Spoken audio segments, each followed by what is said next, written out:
ادب خدمت دوستان. من قول داده بودم یه کلیپ در مورد این موتور بسازم. روی دریا هم باشه بهتره. بخوام از جلو شروع کنم، 2 تا پروژکتور تک لنز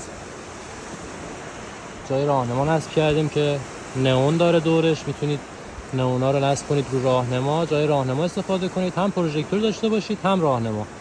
یه پروژکتور ستایی کوچیکی هم این وصل کردیم زیر که یه نور فوق‌العاده داره، مسیر و جاده رو کامل براتون روشن میکنه. لاستیک جلوی گلدورش انداختیم روش، یه باکس گارد جلو انداختیم، هولدر لیوان، هندگارد،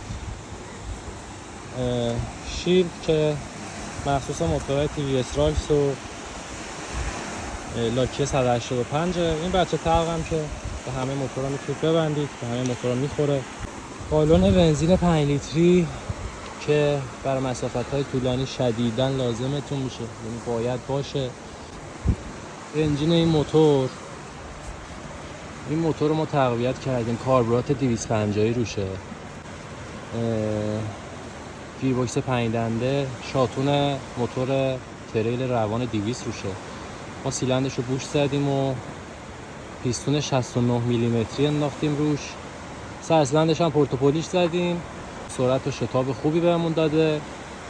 دیسک کلاج و دنده مقابل دیسک و 200 حتما باید بندازید با اویل پمپ، چون حرارت این موتور بالاه، باید دور اویل پمپتون بالا باشه. حتما اگر تقویت انجام دادید دیسک و دنده مقابل و اویل پمپش رو حتما 200 باید ببندید. کمک عقب باکسر روشه، کمک نرم و خوب. لاستیک عقب خارجی آنرود آفرود روشه. 2 تا باکس بغل ساید باکس سافت انداختم روش، یه باکس هاردم که باکس وسطه. این گاردار هم که خودمون ساختیم، شارژر فندکی موبایل، هولدر موبایل. این کشک تپی رو ما از شیراز تهیه کردیم، اگر خواستید میتونیم براتون تهیه کنیم، انجام بدید، لذت ببرید.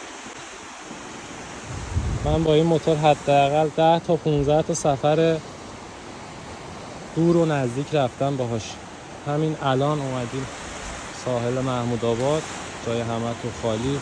از تهران اومدیم جاده هراز رو اومدیم، آمل رو رد کردیم، ساحل محمود آبادیم. اگر خدا بخواد میخوایم حرکت کنیم به سمت چالوس، جاده کلاردشت، یه جاده جنگلی رو بریم و جاده چالوس رو به امید خدا برگردیم به سمت تهران.